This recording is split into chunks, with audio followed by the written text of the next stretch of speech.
हाँ भाई, नमस्कार, आदाब, सत श्री अकाल और खुशामदीद। वेरी वेरी गुड इवनिंग, नहीं good morning to all of you people. This is a master teacher Harsham, जो कि आपके सामने है लाइव। और आज बात करने वाले हैं एरिया अंडर द कर्व का पार्ट 2। तो हमने पार्ट 1 ऑलरेडी कंप्लीट कर लिया था, वो परसों किया था। कल सेशन होना था मेरा, लेकिन मेरी थोड़ी तबीयत ऊपर नीचे हो गई थी, जिसकी वजह से ये सेशन नहीं हो पाया। So today we are here. आज मोटा मोटी तबीयत ठीक है। कल थोड़ा इनडाइजेशन का शिकार हो गया था मैं, और इसीलिए हालात अच्छे बिल्कुल नहीं थे सुबह सुबह, पर फिर दोपहर होते होते दवाई वाई से ठीक ठाक हो गया था। चलिए जी, तो शुरू करें आज का सेशन। सारे लोग तैयार? देखिए, एरिया अंडर द कर्व वाले पार्ट में हमारा आधा हिस्सा बच रहा है, और वह आधा हिस्सा छोटा सा है। मतलब क्यों छोटा सा है और कम समय लगेगा? क्योंकि आप लोगों ने एरिया अंडर द कर्व का पहला हिस्सा कर लिया है, और पहला हिस्सा आसान मतलब जो भी कठिन वाला पार्ट था वो पहले हिस्से में कर लिया हमने। अब दूसरे हिस्से में आपको ज्यादा कुछ समझना नहीं है, बस कौन से टाइप के सवाल हैं, वो बनेंगे कैसे, ये देखना है। क्योंकि मोटा मोटी आपको सॉल्विंग आती है, इंटीग्रेशन आता है, ये हमने पहले सेशन में ऑलरेडी कर लिया है। तो आज का जो सेशन होगा वो बहुत जल्दी से क्विकली कंप्लीट हो जाएगा। चीजें आपको ज्यादा बेटर समझ में आएंगी, और आपको महसूस होगा कि यार ये वाले सेशन में आपको ज्यादा आसानी से चीजें पानी की तरह आपके दिमाग में उतर रही हैं। ठीक है, तो चलिए शुरू करते हैं इस सेशन को बिना विलंब के। Here we get into the session. Weightage हमने ऑलरेडी देख लिया था, एंड वेटेज था कि भैया 20 पेपर होते हैं हर एक साल में, सारे शिफ्ट मिला के। तो ऑन एन एवरेज एक सवाल तो मिनिमम गारंटीड है ही इससे। ठीक है, और हाँ, अच्छा, सबसे पहले thanks a lot for being a member, क्योंकि आप you are in a member only group, HP Gurukul exclusive member group में हैं आप। और उम्मीद कर रहा हूं कि आपको बहुत बढ़िया एक्सपीरियंस हो रहा होगा, मजा आ रहा होगा, इजंट इट? चलो आगे बढ़ते हैं। और वैसे मैंने देखा एक और चीज, चलो अभी बात निकली है तो 1 मिनट में बता देता हूँ। तो मैंने देखा कि जो बच्चों ने अपना मेंबरशिप परचेज किया था स्टार्टिंग में, क्योंकि ये मैंने मेंबरशिप लॉन्च किया था 16 नवंबर को, आई स्टिल रिमेंबर 16 नवंबर को मैंने मेंबरशिप लॉन्च किया था। तो इसके बाद 16 नवंबर को ये मेंबरशिप रिन्यू होना था 16 दिसंबर को। ठीक है, 1 महीने का मेंबरशिप था। तो 16 दिसंबर को मैंने देखा क्या, जैसे मैंने भी मेंबरशिप परचेज किया था अपने पर्सनल आईडी से, जस्ट टू सी कि कैसा एक्सपीरियंस रहता है। तो मैंने एक चीज देखी, इसमें नोट किया कि 16 दिसंबर को ना ये ऑटोमेटिकली रिन्यू हुआ नहीं। ये मुझसे बोला कि आप पेमेंट मेथड चेंज कीजिए, क्योंकि शायद यूपीआई इसको सपोर्ट नहीं करता। तो मैंने बोला यार ये तो गड़बड़ है। तो फिर बच्चे को, मतलब बहुत सारे बच्चों को तो पता ही नहीं रहेगा, और बहुत सारे बच्चे बेचारे वो रिन्यू कर नहीं पाएंगे, या फिर बोलेंगे अरे छोड़ो, आलस में कौन करे। तो बच्चे रिन्यू नहीं करेंगे। But I was really astonished to see this कि 16 नवंबर को जितने बच्चों ने परचेज किया था, 16 दिसंबर को उन सब का पेमेंट फेल हुआ, क्योंकि मैक्सिमम बच्चा यूपीआई से कर रहा था। कुछ 20-30% बच्चे ऐसे थे जिन्होंने डेबिट कार्ड या क्रेडिट कार्ड का इस्तेमाल किया था, उस पर ऑटो रिन्यू हो जाता है। तो जो बचा हुआ परसेंटेज था, उसमें से ऑलमोस्ट 85 to 90% बच्चों ने अपना वापस से सब्सक्रिप्शन रिन्यू कर लिया है। एंड मतलब ये मेरे को, क्योंकि मेरे पास तो डेटा आता है, मेरे पास तो मैसेज आता है यूट्यूब के साइड से, तो मेरे को दिखा कि सारे बच्चों ने रिन्यू किया है। 85 to 90, 87-88% था कुछ बीच में। तो मेरे को ये महसूस हुआ कि यार इसका मतलब बच्चा एक्चुअली में बहुत बेनिफिट फील कर रहा है, तभी तो वो जाकर मैनुअली इतना कष्ट उठाकर सारे टेक्निकल चीज़ों को समझकर वापस से पेमेंट मेथड को रिन्यू किया। और अब शायद उन मेजॉरिटी बच्चों ने अपना डेबिट कार्ड या क्रेडिट कार्ड लगाया है, ताकि ऑटोमेटिकली 89 रुपीज़ डेबिट हो। क्योंकि 89 रुपीज़ ऐसा बहुत ज़्यादा अमाउंट है भी नहीं। 90 रुपये अगर कटेंगे भी तो ऐसा नहीं थोड़ी कि तुम्हारी ज़मीन जायदाद बिक जाएगी। तो वैसा करके तो मेरे को अच्छा लगा कि मतलब कहते हैं ना कि कई बार जैसे मैं अच्छा पढ़ाता हूँ, बहुत सारे बच्चे बोलते हैं, बट इन चीज़ों से और ज़्यादा अच्छा प्रूव होता है कि हाँ यार बच्चों को समझ आ रहा है, बच्चों को मज़ा आ रहा है, तभी तो वो 90 रुपये, भले 90 ही रुपए हैं, बहुत कम है, पर वो दे तो रहा है। ठीक है, तो thanks a lot for this, just I wanted to appreciate on this. चलिए आगे बढ़ते हैं, शुरू करते हैं। तो ये तो शेड्यूल वगैरह दिखा दिया। अब मोस्ट इंपॉर्टेंट एरिया भी बता दिया था, टाइप्स में बात करते हैं। तो हमने टाइप 1 और टाइप 2 कर लिया था पार्ट 1 में। हमने पिछले सेशन में, परसों में, टाइप 1 टाइप 2 दोनों कर लिया था। मेरा भी रिन्यू हो गया यूपीआई से ऑटोमेटिक। अच्छा राहुल, यूपीआई से ऑटोमेटिक रिन्यू हो रहा है क्या? यार मेरे को तो दिखा मेरा वाला यूपीआई पे ऑटोमेटिक रिन्यू लिया ही नहीं, बोला there is a problem in the payment method, kindly change the payment method. तब जाकर मैंने अपना डेबिट कार्ड, या नहीं मैंने क्रेडिट कार्ड डाला। पावर ऑफ गदर, हाँ जी सुमित जी, ये तो है, पावर ऑफ गदर काफी अच्छा है। एक बार वो आप ऑटो पेमेंट को चेक करें। सैमुअल पता नहीं, मतलब मैंने चेक किया बट मेरे यूपीआई पे तो नहीं ले रहा। राहुल बोल रहा है कि उसका रिन्यू हो गया यूपीआई से। अब हो सकता है उसका हो गया तो फिर मेरे यूपीआई में कोई दिक्कत होगी। बट मेरा भी हो गया, अच्छा प्रणव का भी हो गया, तो फिर मेरे ही वाले में दिक्कत था। मतलब जब 2-3 बच्चों का हो गया तो फिर तो इसका तो यूपीआई पे हो रहा है, मेरे को लगा यूपीआई पे होता ही नहीं होगा।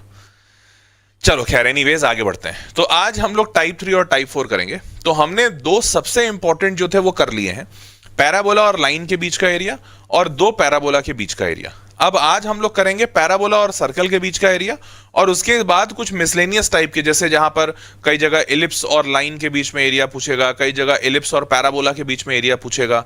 तो ये सब ना मिसलेनियस जो कभी कभार पूछता है, ऐसे बहुत रेगुलरली नहीं पूछता, तो वो सारे सवाल भी आज हम लोग देखेंगे। ठीक है, तो चलिए शुरू करते हैं पैराबोला एंड सर्कल से, टाइप 3 से। टाइप 1 और 2 हम लोग पिछले सेशन में कर चुके हैं। शुरुआत करने के पहले बता दूं कि आप लोग इस किताब को ले सकते हैं, इससे प्रैक्टिस अच्छी होगी आपकी। ये किताब क्या है मैं पहले भी बताया हूं, ये किताब है प्रीवियस ईयर क्वेश्चन की किताब, और ये प्रीवियस ईयर क्वेश्चन में सिर्फ 2023 और 24 के सवाल डाले गए हैं। उद्देश्य बड़ा सिंपल है कि हम देना चाहते तो हम बच्चों को पिछले 20 ईयर्स का भी लास्ट पीवाईक्यू दे सकते थे, पर वो मार्केट में बहुत ही इजीली अवेलेबल है और वो बच्चे को जरूरत नहीं है अभी, क्योंकि 20 साल या 25 साल का तुम पीवाईक्यू लगा नहीं पाओगे, 20-25 छोड़ो 5 साल का नहीं लगा पाओगे, अभी इतना समय नहीं है। तो इस समय पर, इस टाइम पर बच्चा सिर्फ 2 साल का मैक्सिमम पीवाईक्यू लगा सकता है, और वो 2 साल का पीवाईक्यू अगर उसको छांट कर कोई दे दे तो ये उसके लिए सबसे बड़ा रामबाण हो सकता है। तो हेंस ये 2 साल का प्रीवियस ईयर क्वेश्चन का किताब है। ये हमने पिछले साल भी निकाला था, लास्ट ईयर हमने 22-23 का निकाला था। तो पिछले साल भी ये किताब बहुत सारे बच्चों ने बहुत पसंद किया था, उन्होंने लास्ट मोमेंट पे इसको परचेज किया था और सॉल्व किया था। तो आप लोग इसको परचेज कर सकते हैं, लिंक नीचे डिस्क्रिप्शन में मिल जाएगा। क्लियर? ना मिले तो आप स्टोर, वेदांतु स्टोर पे चले जाइएगा, वहां पर VT10 HP लगाकर डिस्काउंट मिल जाएगा, या हर्ष 10 लगाकर, ऐसा कुछ है कूपन कोड, मेरे को याद नहीं है, पर कुछ ऐसा कूपन कोड है हर्ष 10 या VT10 HP, वो लगाकर आपको मिल जाएगा। ठीक है, चलिए आगे बढ़ते हैं। Here we get into the session। तो टाइप 3 में area bounded by parabola and circle कैसे सवाल पूछे जाते हैं, तो मैं सवाल यहां से दिखाऊं उससे बेहतर है डायरेक्ट सवाल दिखा देता हूं। ये है सवाल। सवाल क्या है? The parabola y² = 4x divides the area of the circle this into 2 parts, the area of smaller part is equal to. ठीक है, तो बड़ा सिंपल सा है यार। यहां पर क्या करना है तुमको कि ये है आपका एक्सिस, ये है आपका सर्कल, और इस सर्कल में ये बनेगा आपका पैराबोला। ऐसा ही ना, क्योंकि सारे ये जो पैराबोला भी है ये भी 0 0 से पास कर रहा है, ये सर्कल है, इसका जो रेडियस है वो √5 है। तो अब हमें क्या बोला है कि ये जो पैराबोला और सर्कल है इसमें छोटा एरिया जो है वो निकालिए जो दोनों के बीच में है। तो जाहिर सी बात है, साफ साफ दिख रहा है कि जो छोटा एरिया है वो ये वाला हिस्सा है। ठीक है, ये पूरा ऊपर और नीचे भी है, ध्यान दीजिएगा, ऐसा नहीं कि सिर्फ ऊपर है, तो ऊपर और नीचे दोनों ही हैं। तो हम सिर्फ ऊपर का निकालेंगे, उसको इंटू 2 कर देंगे, 2 करने से ऊपर नीचे दोनों आ जाएगा। द एरिया ऑफ द, हाँ, और ध्यान रखना कई बार ऐसा बोलता है कि ये दोनों के बीच का एरिया बताइए फर्स्ट क्वाड्रेंट वाला, तो आपको वहां पर 2 टाइम्स नहीं करना है, तो आप ध्यान से पढ़िएगा जरूर सवाल को। इसमें ऐसा कहीं नहीं कहा है कि सिर्फ फर्स्ट क्वाड्रेंट का निकालिए। तो ये दोनों निकालते हैं। दोनों निकालने के पहले सबसे पहले जरूरी है हमारे पास ये इंटरसेक्शन पॉइंट हो। तो इंटरसेक्शन पॉइंट कैसे निकलेगा? तो भैया ये y² = 4x है, तो ये y² के जगह पे इसको डाल दीजिए। तो जैसे ही आप डालेंगे आपका इक्वेशन ऐसा बनेगा, x² प्लस का 4x, और ये 5 को इधर भेज देते हैं तो माइनस का 5 बराबर 0। तो x + 5 × x - 1 बन रहा है। तो यहां से ये 1 आया और यहां से -5 आया। दिख रहा है साफ साफ कि ये -5 पे तो इंटरसेक्ट करेगा नहीं, यहीं पे इंटरसेक्ट कर सकता है, तो दैट इज 1। अब x 1 है तो y क्या होगा? तो x को 1 डालिए, यहां पर x को 1 डालेंगे, 4 × 1 4, y² = 4 मतलब +2 और -2, तो 1, 2 और 1, -2 आ गया हमारा पॉइंट ऑफ इंटरसेक्शन। ठीक है, अब ये पॉइंट ऑफ इंटरसेक्शन से हम करेंगे क्या? इस पॉइंट ऑफ इंटरसेक्शन से हम ये करेंगे कि यहां पर जब मैं अगर एक परपेंडिकुलर ड्रॉप करूं, तो ध्यान से देखो, 0 से लेकर 1 के बीच में ये है पॉइंट 0, ये है पॉइंट 1, 0 से लेकर 1 के बीच में मैं पैराबोला को इंटीग्रेट करूंगा। किसको करूंगा? पैराबोला को इंटीग्रेट। और 1 से लेकर √5 तक, क्योंकि ये √5 है इसका रेडियस, देखो 5 है मतलब √5 रेडियस, तो 1 से लेकर √5 के बीच में मैं सर्कल को इंटीग्रेट करूंगा। तो मेरा ये जो ऊपर वाला हिस्सा है एरिया का, वो कैसा आएगा? वो ऐसा आएगा कि area is equal to 2 times होना है, ऊपर नीचे दोनों है, इंटीग्रेशन में डालूंगा पहले पैराबोला, तो पैराबोला y² = 4x है, तो y इज इक्वल टू हो जाएगा √4x। तो √4x का मतलब हो जाएगा 2 और √x, ये 2 √x कहां से कहां? 0 से 1, देखो ऐसा ही है ना, 0 से लेकर 1 तक ये पैराबोला 2 √x। अब 1 से लेकर √5 तक सर्कल, तो 1 से लेकर √5 तक तो प्लस 1 से लेकर √5। अब सर्कल का इक्वेशन x के फॉर्मेट में लिखना है, तो आप x स्क्वायर को इधर भेजिए तो हो जाएगा 5 माइनस एक्स स्क्वायर, और फिर y का रूट करिए, मतलब y स्क्वायर है तो रूट करिए, तो √5 माइनस एक्स स्क्वायर, ये हो गया dx। ठीक है, ये आपको सॉल्व करना है, सॉल्व करके आंसर आएगा। अब देखिए इसमें आप बहुत आसानी से यहाँ पे तो सॉल्व कर लेंगे, क्योंकि यहाँ पर फॉर्मूला सिंपल सा लगेगा x पे पावर n का, तो x पे पावर n का इंटीग्रेशन जो होता है x पे पावर n+1 अपॉन n+1, मैं इंटीग्रेशन फॉर्मूला लिख रहा हूँ, तो ये है x पे पावर n का फॉर्मेट। वैसे ही यहाँ पर ये है format √a² minus x square. √a² minus x square का फॉर्मूला क्या होता है, लिख दे रहा हूं, x/2 √a² minus x square और plus a²/2 sine inverse x/a। तो आपको ये फॉर्मूला इस्तेमाल करना है। यहां पर आपको दिख रहा होगा ये है a², ये है x², ये फॉर्मूला इस्तेमाल कीजिए, आंसर आ जाएगा। और फिर आपको अपर लिमिट लोअर लिमिट डालना है। क्या मैं एकदम क्लियर हूं? सबको समझ आ रहा है कि हाँ ये हो जाएगा, कोई बड़ी बात नहीं है? जरा जल्दी बता दो। सर गदर में बहुत मजा आ रहा है। बहुत बहुत अच्छी बात है राहुल जी, धन्यवाद, दैट्स ग्रेट। क्या ये सबको समझ में आ गया? जरा जल्दी बता दो हाँ या ना। सबको क्लियर है? पक्की बात? कर लोगे इसके आगे? मैंने यहां तक लिख दिया है। अब वो कैलकुलेशन में नहीं घुसते हैं। पिछले सेशन में मैं काफ़ी कैलकुलेशन में घुसता था, बहुत ज़्यादा, मतलब मेरे से सिली मिस्टेक्स काफ़ी होते हैं। तो आप ये बात समझ पाए कि भैया x⁴n हो गया, फॉर्मूला लगाना है, 0 से 1 डालना है, 1 डालिए फिर 0 डालिए।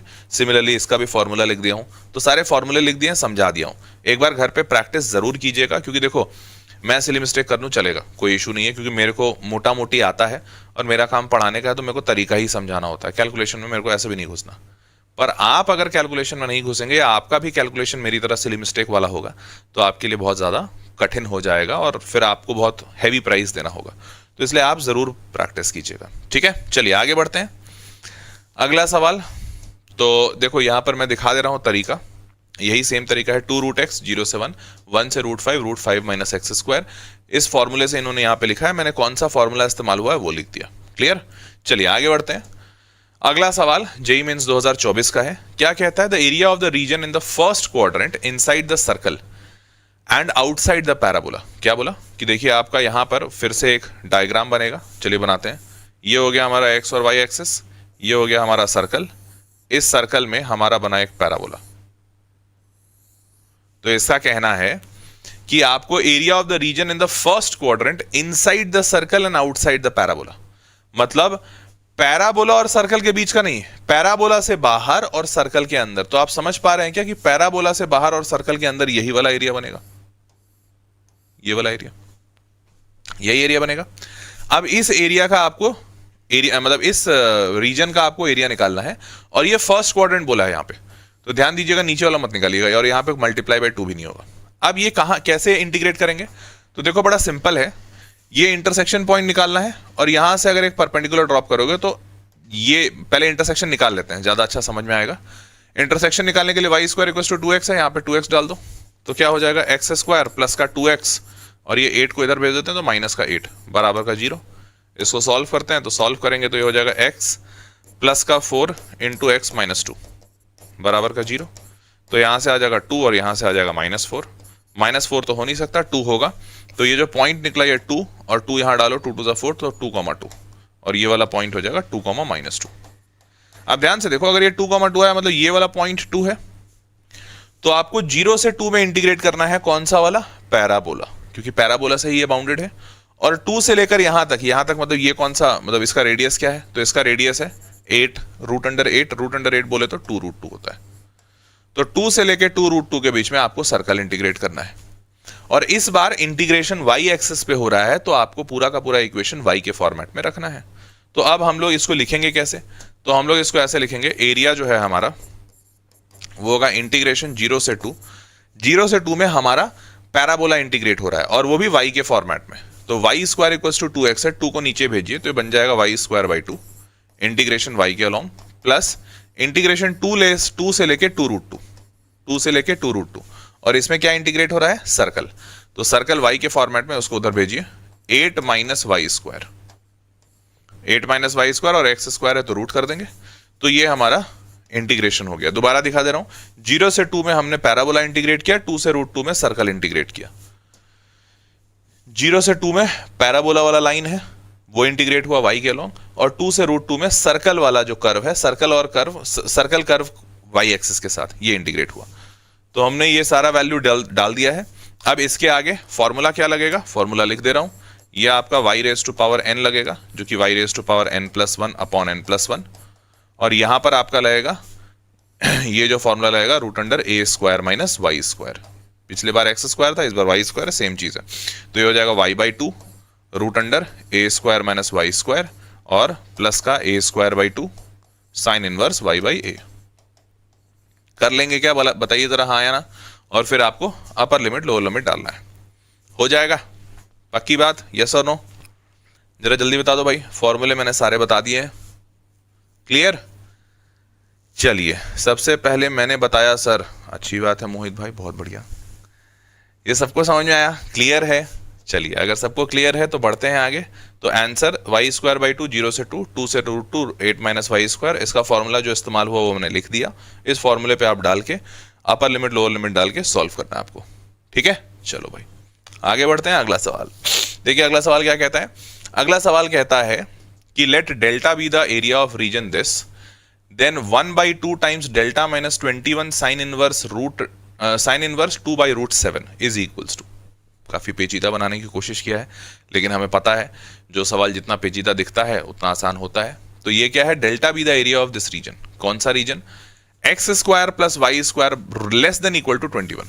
तो समझ रहे हो क्या, लेस देन इक्वल टू 21 मतलब ये बोल रहा है सर्कल के अंदर वाला रीजन। जैसे ये जो है ये सर्कल बनेगा, तो बना लेते हैं एक सर्कल। तो ये सर्कल ऐसा बना, ठीक है। ये सर्कल जो है इसका रेडियस जो है √21 है, √21, ये भी √21।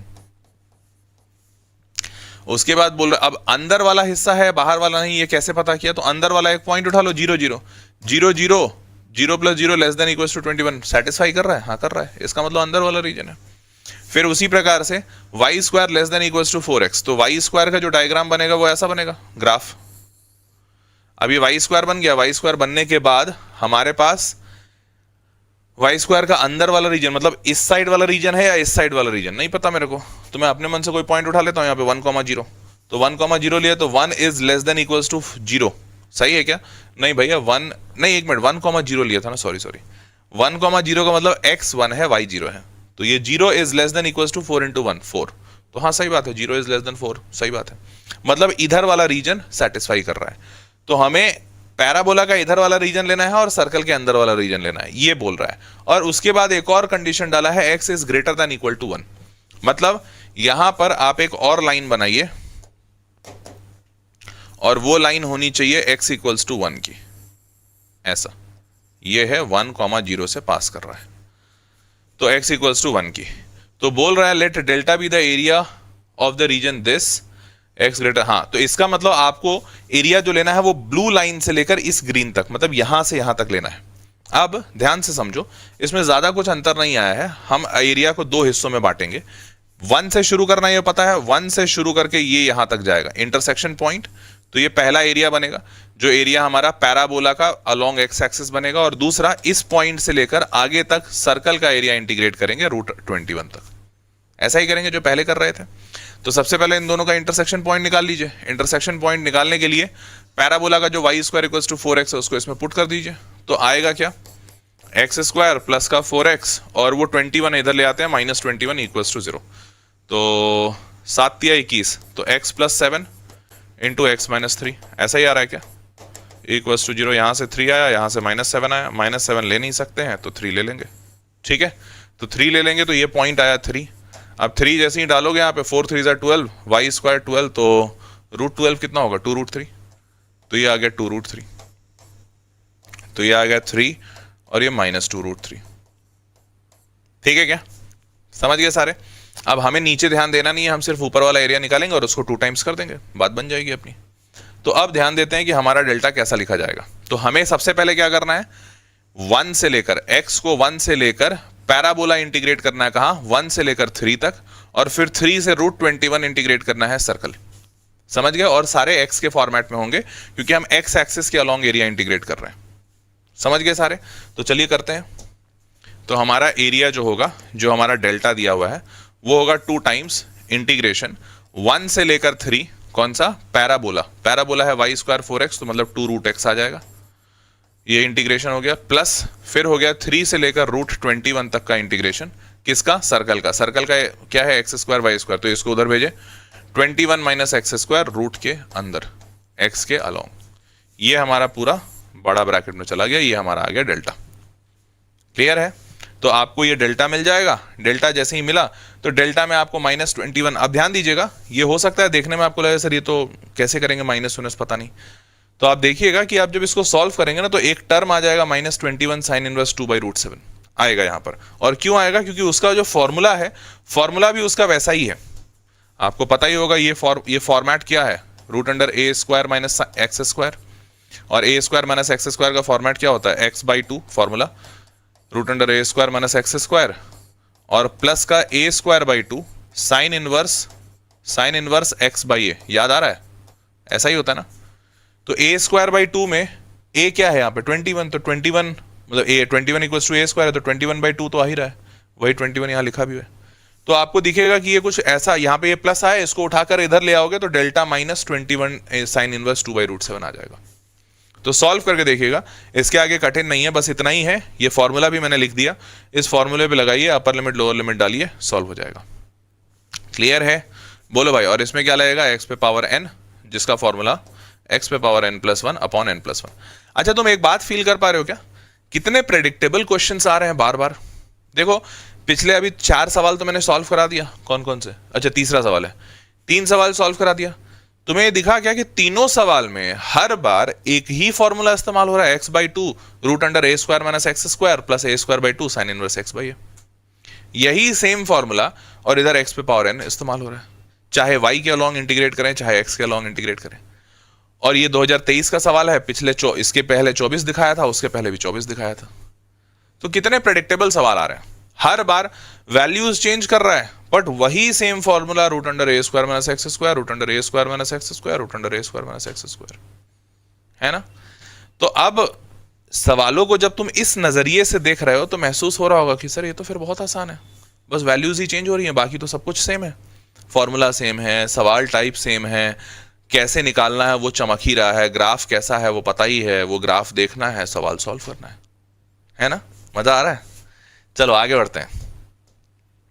अब देखो यही हमने भी सॉल्व किया है, ठीक है। अगला सवाल, area in square units of the part of the circle x square plus y square equals to 36 मतलब 6 स्क्वायर, यही लिख देते हैं, equals to 6 square which is outside the parabola. तो सर्कल के अंदर होना है और पैराबोला के बाहर होना है। सेम टाइप देखो 2021, देखो कब से रिपीट कर रहे हैं लोग, 21 में भी यही सवाल दिए थे, 23-24 में भी यही सवाल दिखा, बीच का 22 में भी हो सकता है यही सवाल दिखे, मैंने शायद रखा नहीं होगा बट 22 में भी यही दिखेगा। तो अब क्या करना है भाई, वही सेम चीज जो उतने देर से कर रहा है वही करना है। ये सर्कल में बना पैराबोला, पैराबोला का ले लो intersection point, intersection y square equal to 9x डालो, तो यहाँ पे आ जाएगा एक्स स्क्वायर प्लस का 9x और 36 है, इसको इधर ले आते हैं तो -36 बराबर 0, 12 3 36 होता है, तो x + 12 और x - 3 बराबर का 0, ये हो गया 3, ये हो गया -12, -12 लेंगे नहीं 3 ले लेते हैं, तो ये पॉइंट रखा 3, और अगर x 3 रखेंगे तो 9 3 27, √27 क्या होगा 3√3, तो 3 से लेकर 3,3√3 आया। इंटरसेक्शन पॉइंट हमें क्या बोला, area of the part of the circle which is outside the parabola. अब ध्यान दीजिएगा, इसमें ये कहीं नहीं बोला है कि ये फर्स्ट क्वाड्रेंट का चाहिए, पर बच्चे चूंकि इतना प्रैक्टिस कर चुके हैं तो बाय डिफॉल्ट उनको लगता है बस ये वाला एरिया मांगा है ना। बेटा आउटसाइड द पैराबोला मतलब ये पूरा हिस्सा होगा, ये यहां से लेकर यहां तक हिस्सा, समझ पा रहे हो। तो ये गलती मत करना कि अरे सर हमें तो लगा, हमने इतने सवाल सॉल्व किए थे, हमें लगा आउटसाइड द पैराबोला मतलब ये वाला पूछा है, बहुत से बहुत कुछ करेंगे तो ये और ये दोनों कर देंगे, पर वो नहीं पूछा, आपसे सारा पूछा है, समझ पा रहे हो। तो इसके 2 तरीके होंगे। कौन से 2 तरीके, एक तरीका ये होगा कि आप ये वाला एरिया निकाल लो और इसका डबल कर दो, तो ये ऊपर नीचे आ जाएगा, और फिर सर्कल का हाफ एरिया ऐड कर दो, जैसे πr² टोटल एरिया होता है, πr²/2 ऐड कर दो, एक तरीका। दूसरा तरीका ये होगा कि आप ऐसा करो कि पूरे सर्कल का एरिया ले लो πr² और उसमें माइनस कर दो ये हिस्सा और ये हिस्सा, मतलब इसका एरिया निकाल लो और × 2 कर दो, तो अब तुम जैसे भी करना चाहो तुम्हारी इच्छा, मैं तुमको पहले वाले तरीके से बता दे रहा हूं, क्योंकि पहले वाले में अलोंग वाई इंटीग्रेट करेंगे, और इस इक्वेशन में अलोंग वाई इंटीग्रेट करना मेरे लिए आसान है, क्योंकि वाई स्क्वायर बाई 9 आ जाएगा, और यहां पर तो भैया एक्स से करो चाहे वाई से, दोनों में सेम फॉर्मूला है। क्लियर? तो चलिए मैं वाई से इंटीग्रेट करके दिखा देता हूं, आप चाहे तो एक्स से भी कर सकते हैं, कोई इशू नहीं है। वाई से कैसे इंटीग्रेट होगा? वाई से करूं या फिर मतलब नहीं, एक मिनट, चलो एक्स से कर देते हैं, रुक जाओ। एक्स से इसलिए दोनों में कुछ फायदे हैं कुछ नुकसान है। जैसे वाई से इंटीग्रेट करते तो इंटीग्रेशन आसान होता, लेकिन एक्स से इंटीग्रेट करेंगे तो लिमिट आसान होगा। जैसे ये 0 से लेकर 3 तक जा रहा है, देखो, तो लिमिट 3 डालना होगा, और फिर ये 3 से 6 जाएगा, 6 है इसका रेडियस। वाई में क्या होगा, 0 से लेकर 3√3 जाएगा, तो लिमिट मुश्किल कर दिया। बट ठीक है, मतलब दोनों मोटा मोटी बराबर है, तुमको जैसा समझ में आया वैसा कर लेना। चलो मैं एक्स से करके दिखा देता हूं। तो पहले किसको इंटीग्रेट करेंगे? 0 से 3 में पैराबोला इंटीग्रेट करेंगे। तो 0 से 3 में पैराबोला इंटीग्रेशन में लिख रहा हूं, तो मैं लिख रहा हूं एरिया क्या होगा, पाई आर स्क्वायर, तो पाई का 6 स्क्वायर माइनस क्या करेंगे, अब कर रहे हैं इंटीग्रेशन, तो और माइनस और 2 टाइम्स करेंगे, क्योंकि ऊपर नीचे दोनों माइनस होगा। अब क्या होगा, 0 से लेकर 3 होगा, और पैराबोला का एरिया है 3√x। देखो इसका रूट कर देंगे तो 3 हो जाएगा, 9 का 3 और √x dx, और प्लस अब इंटीग्रेशन होगा 3 से 6 सर्कल का एरिया, 3 से 6 सर्कल का। तो सर्कल का इक्वेशन देखो, एक्स स्क्वायर वाई स्क्वायर, ये है 36, तो एक्स स्क्वायर को उधर भेजेंगे तो हो जाएगा 36 माइनस एक्स स्क्वायर, और रूट के अंदर ये हो गया dx। ठीक है, फॉर्मूला क्या इस्तेमाल होगा, तो भाई उतने देर से अपन सेम ही फॉर्मूला लिखे जा रहे हैं।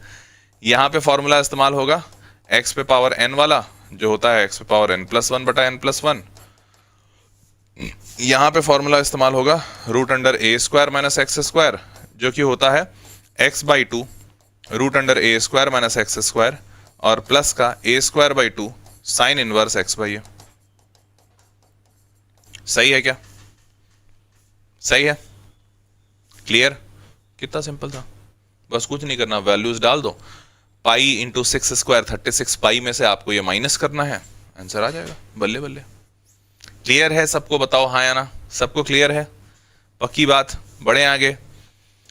तो बड़े प्रेडिक्टेबल सवाल पूछे जा रहे हैं आपसे, कोई कठिन चीज नहीं। देखो ये बोला था ना, ये वाला हिस्सा पूछा आपसे, तो इन्होंने क्या किया, अच्छा इन्होंने भी वही सेम काम किया, पाई इंटू 6 स्क्वायर मतलब pi r square minus 2 times a1 plus a2। a1 किसको लिया, ये पैराबोला वाला हिस्सा a1, और a2 सर्कल वाला हिस्सा। क्लियर है भाई? क्लियर है? चलिए आगे बढ़ते हैं फिर। अगला सवाल देखिए, अगला सवाल जेईई 2020 में पूछा है। देखो ये क्या पूछा है, पूछता है area of the region enclosed by the circle this which is not common to the region bounded by parabola and straight line this. क्या बोला, ये तो कुछ अलग पूछा है लग रहा है, बना के देखते हैं अलग है कि नहीं। बोला कि भैया आपके पास सबसे पहले आप डायग्राम बनाते हैं, तो एक है सर्कल, ठीक बात, एक है पैराबोला, ठीक बात।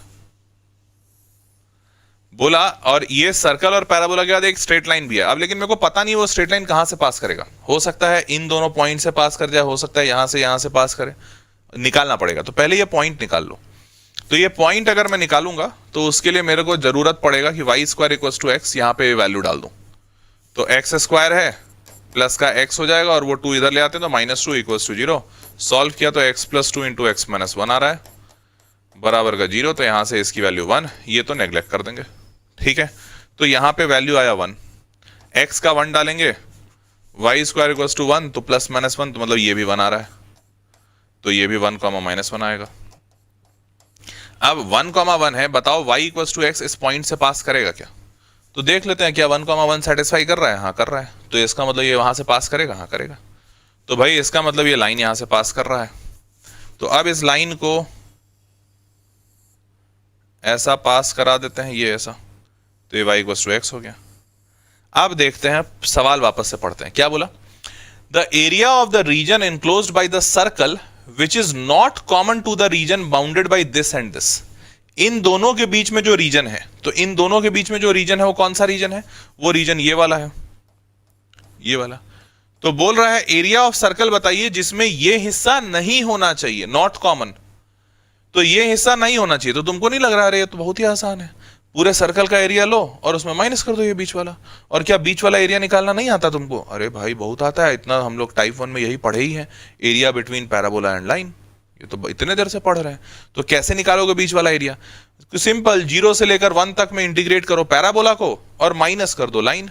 यही करोगे ना। अगर यहां से मैं ड्रॉप करता हूं परपेंडिकुलर, तो तुम 0 से लेकर 1 तक पैराबोला इंटीग्रेट करोगे, पूरा एरिया आएगा और उसमें से बीच में से ट्राइंगल का एरिया माइनस कर दोगे। सिंपल, बहुत ही सिंपल है। तो अगर एरिया मैं इसका लिखूं तो मैं क्या लिखूंगा? मैं लिखूंगा कि भैया हमें जो एरिया चाहिए वो है टोटल पाई आर स्क्वायर।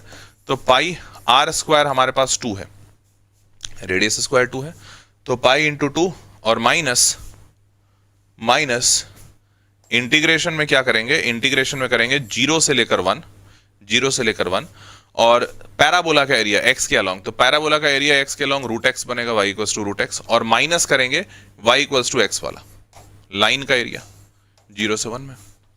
ऐसा ही होगा ना, रूट एक्स पैराबोला का एरिया माइनस x लाइन का एरिया, 0 से 1 में इंटीग्रेट हो गया, बल्ले बल्ले आ गया। अब कितना सिंपल, ये तो x पे पावर n, x पे पावर n दोनों बहुत ही आसानी से आ जाएगा। 0 से 1 डालना है तो 0 तो डालने की आवश्यकता ही नहीं क्योंकि सब 0 होगा। 1 डाल दीजिए इंटीग्रेट करने के बाद और उसको 2 पाई में से माइनस कर दीजिए, मतलब बल्ले बल्ले है। इससे ज़्यादा आसान तो कुछ हो ही नहीं सकता। आंसर में देखना 2 पाई माइनस कुछ आ रहा होगा। अच्छा, इन्होंने 6 तो ये 2 पाई है, देखो 1/6 करेंगे तो 2 पाई, इसका मतलब इधर वाला जो माइनस हुआ था वो 1/6 आ रहा था।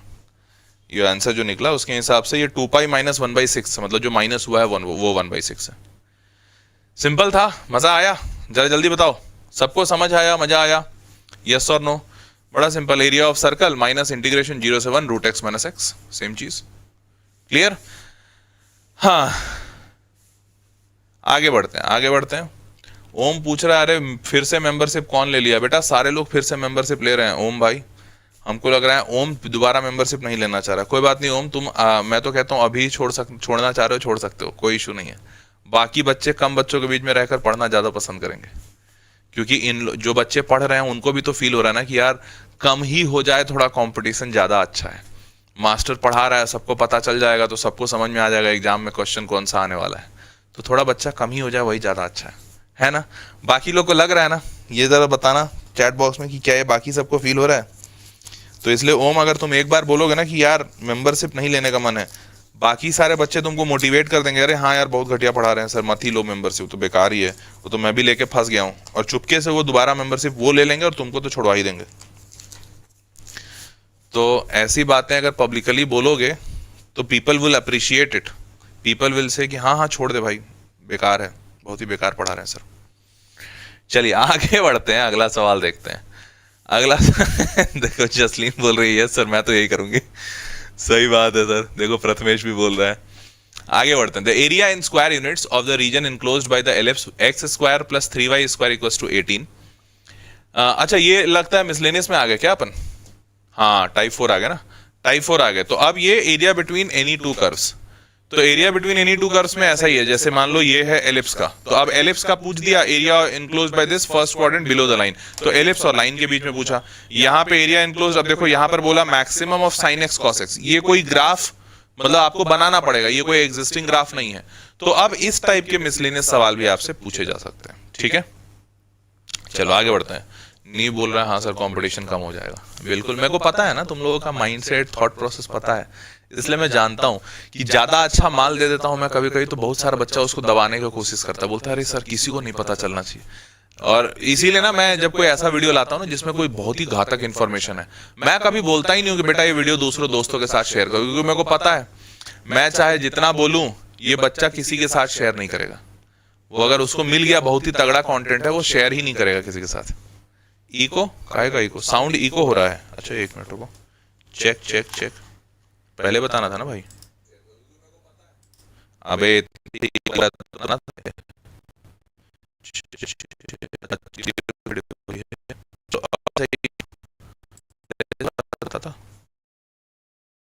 ठीक है, डबल वॉइस, हाँ कर दिया, ठीक कर दिया। अभी ठीक है, चेक चेक, अभी ठीक है sir. Reply me please, I joined HP Gurukul yesterday, can I still score 200+ in mains? Harsh ऐसे सवालों का क्या जवाब चाहते हो? देखो अगर तुम मुझसे ऑप्टिमिस्टिक आंसर पूछोगे तो मैं बोलूंगा हाँ, अगर तुम बोलोगे सर एकदम रियलिस्टिक आंसर बताओ तो मैं बोलूंगा बेटा इतने दिन से कर क्या रहे थे। तो इसलिए ऐसे सवालों का जवाब नहीं पूछा जाता जिसमें सच्चाई अगर कोई बोल दे तो दिल टूट जाए। तो इसीलिए आप लगे रहिए। मुद्दे की बात यह है कि देखो नामुमकिन नहीं है, पर कठिन बहुत है। दोनों बात फैक्चुअल, एकदम ट्रुथ बता रहा हूं। नामुमकिन बिल्कुल नहीं है, कर सकते हो, पर है बहुत कठिन। अभी बच कितना रहा है? मुश्किल से 30 दिन बच रहे हैं, और क्या। अब 30 दिन में आप गाड़ी चलाओ, 30-32 दिन में कितना तेज चला सकते हो। चला चला के अगर पहुंच गए ऊपर पहाड़ पे तो बहुत अच्छी बात है। The area in square units of the region enclosed by the ellipse x square plus 3y square equals to 18 in the first quadrant below the line this. तो देखो ये बोला क्या, तो भैया ये हमारा ग्राफ बन गया और इसमें पहले एलिप्स बना लो। अरे यार एलिप्स मेरे से ठीक से नहीं बनता, चलो एलिप्स बना लिया। अब ये एलिप्स बन गया, इस एलिप्स में क्या करना है, इस एलिप्स में करना है कि एक लाइन है, ठीक है, y इक्वल्स टू एक्स। अब ये y इक्वल्स टू एक्स है, तो बोला क्या कि area region enclosed in the first quadrant, पहले तो फर्स्ट क्वाड्रेंट में पूछ रहा है, और बिलो द लाइन, इस लाइन के नीचे, नीचे मतलब ये वाला हिस्सा पूछ रहा है। तो आपको ये पॉइंट चाहिए इंटीग्रेट करने के लिए, क्योंकि ये पॉइंट के लिए आप क्या करोगे, 0 से लेकर इस पॉइंट तक आप लाइन को इंटीग्रेट करोगे, और फिर इस पॉइंट से लेकर यहां एंड पॉइंट तक आप एलिप्स को इंटीग्रेट करोगे। यही करोगे ना, यही होगा आंसर। अब सबसे पहले पॉइंट निकालते हैं, तो y इक्वल्स टू एक्स डाल दीजिए इसमें, y की जगह पे x पे, तो ये हो जाएगा x square plus 3x square बराबर का 18। तो यहां से x की वैल्यू आ रही है 3/√2, 3/√2। तो ये जो पॉइंट आपका निकलेगा वो निकलेगा 3/√2, और y भी वही हो जाएगा 3/√2। ठीक है, क्लियर भाई। सर लड़के को डिप्रेशन में डाल दिया।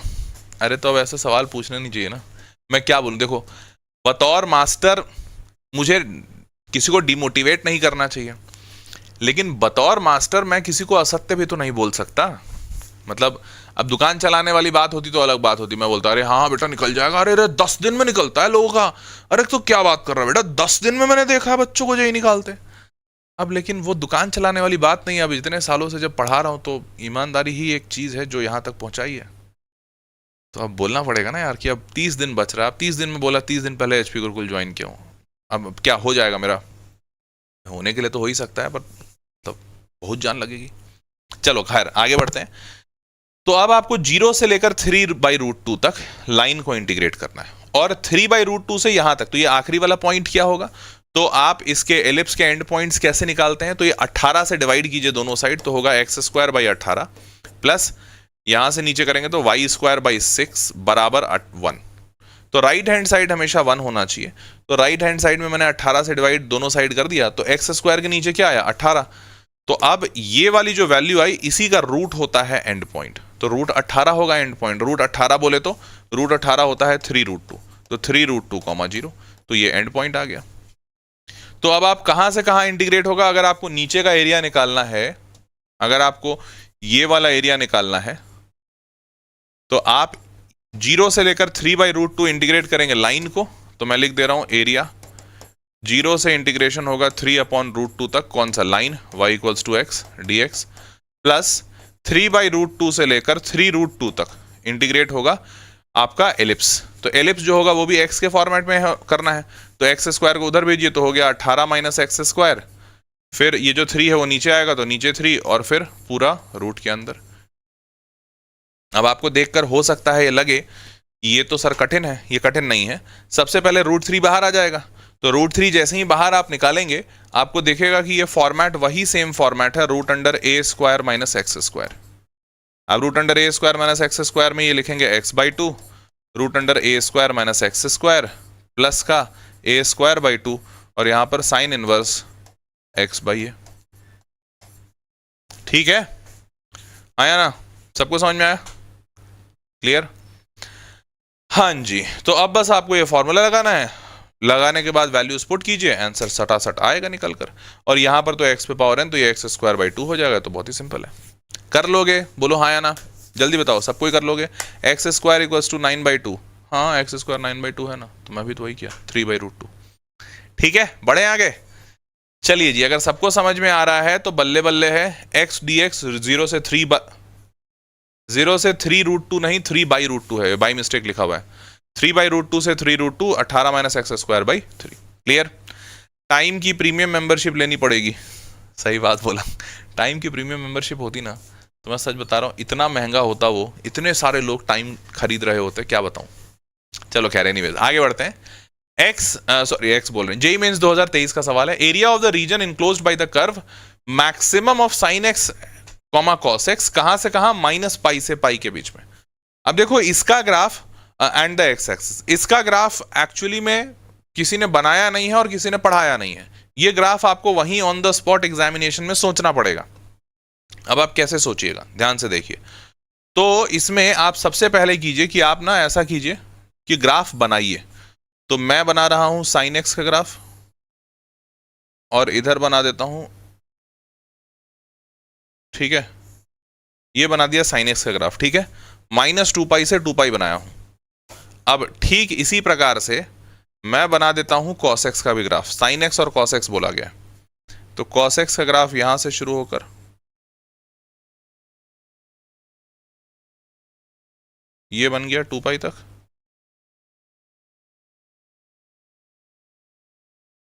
ये बन गया 2 तक, ठीक है। ग्राफ दोनों का दिख गया। अब ध्यान से देखो, ये मैंने ग्राफ दोनों का 2 तक बनाया है। अब पहली बात कि हमें -π से पाई में देखना है। क्या देखना है, -π से पाई। तो -π से पाई में पहले ग्राफ को रोकिए।